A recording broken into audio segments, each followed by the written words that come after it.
Can we really learn to believe? Faith explained. Grace, reason, or conditioning is a question that keeps coming back to me, almost like a red thread in my mind. Can we learn to believe? Is faith something we suddenly receive, like a mysterious spark, or is it something we can train, the way we learn a language, an instrument, or a discipline? We're often born into a tradition. We hear stories.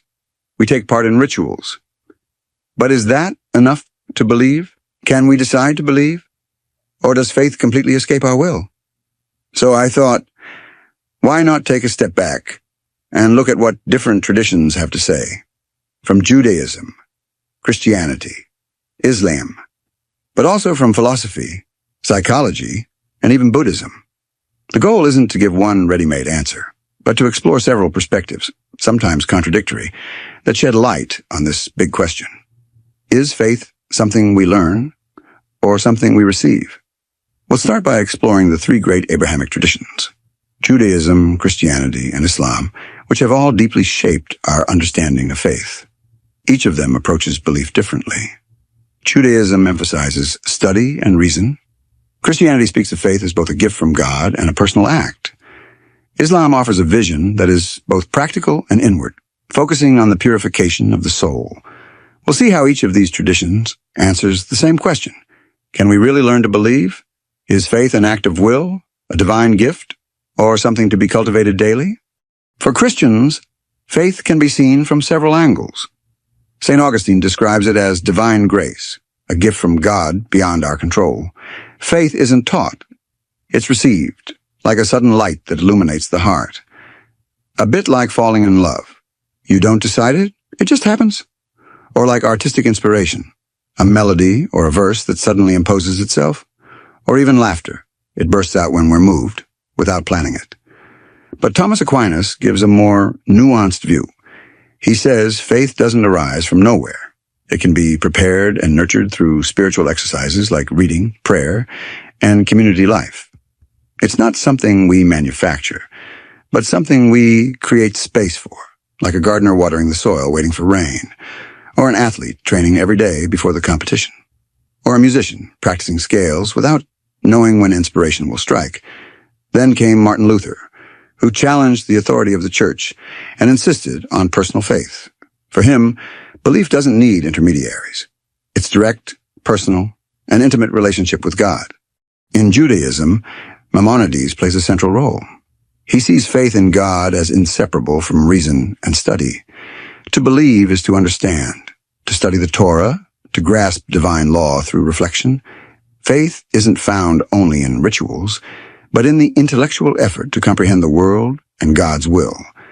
Like a scientist discovering the universe, the more he understands, the more he marvels. Or like a doctor, the more she learns about the body's complexity, the deeper her respect for life. But there's also Hasidism, a movement founded by the Baal Shem Tov, which gives a more mystical reading. Here, faith is not about reasoning or study, but about a direct union with God, an inner experience accessible to everyone, even the simplest soul. Like an artisan who starts clumsy but finds mastery through repetition, or an athlete whose movements become fluid after months of training. In Islam, Al-Ghazali, one of the great philosophers and theologians, teaches that the certainty of faith doesn't come from rational proofs, but from inner purification and spiritual discipline. Faith is found through cleansing the soul and transforming the heart. Like a runner, strength doesn't come from the first training, but after months of discipline. Or like a craftsman, at first awkward but skillful with practice. Meanwhile, the Sufi mystic Ibn Arabi sees faith as a path of love and unity with God. It's not only about practice or purification. It's a journey of love. Like a traveler walking without knowing exactly where he's going, yet feeling the divine presence with every step. Or like a lover whose heart melts into the beloved. Now let's step outside religion and look at how philosophers and psychologists approach faith. For philosophers, faith is often a matter of reason, choice, or moral consciousness. Think of Kierkegaard and his famous leap of faith, or Spinoza, who says belief imposes itself upon us through logic. Psychologists like Freud and William James have very different takes. For Freud, faith is a projection of our desires. while for William James it can arise from powerful, transformative experiences. So again we ask, can we learn to believe? Is faith about reason, choice, or inner experience? Kierkegaard, in the 19th century, spoke of the leap of faith. To believe is to trust, radically, beyond reason. And modern psychologists like Erik Erikson show that the ability to trust begins in childhood.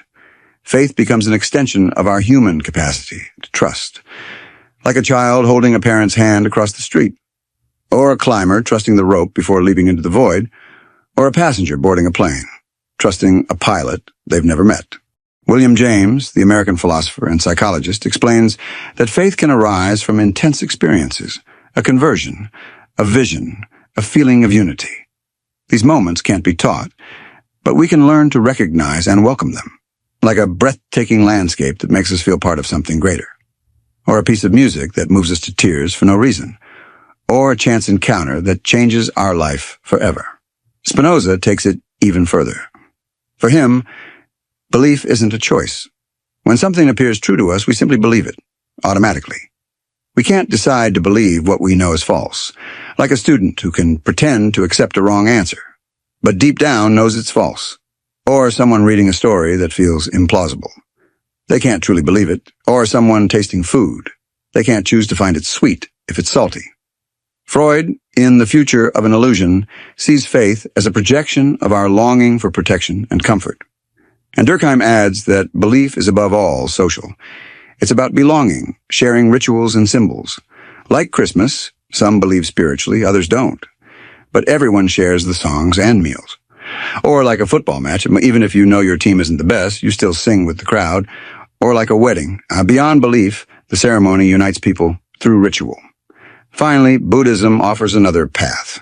The Buddha said, "Do not believe my words just because I say them. Test them for yourself." Here, faith isn't an end, it's a starting point. You first trust the teaching, and then verify it through experience. To believe is to practice. Like learning to meditate, you follow instructions, and only through practice do you see results. Or, like cooking, you can read a recipe 100 times, but you must try it to know. Or like learning to swim, you have to enter the water to understand what it means to float. So, can we learn to believe? For Augustine, faith is a divine gift. For Thomas Aquinas, it's cultivated through spiritual habits. For Maimonides, it's born from reason and study. Kierkegaard calls it a leap of trust. Al-Ghazali says it comes from inner purification. Spinoza claims belief follows naturally from what we perceive as true. Freud and Durkheim remind us it's deeply human and social. And Buddhism invites us to experience before believing blindly. In the end, faith may not be about certainty, but about daring to walk forward. Like a traveler who doesn't know what he'll find, but learns to see the landscape by walking. Or like learning an instrument. It's hard at first, but through practice, the music comes alive. So, what do you think? Can faith be learned? Or is it only received through grace? Tell me in the comments.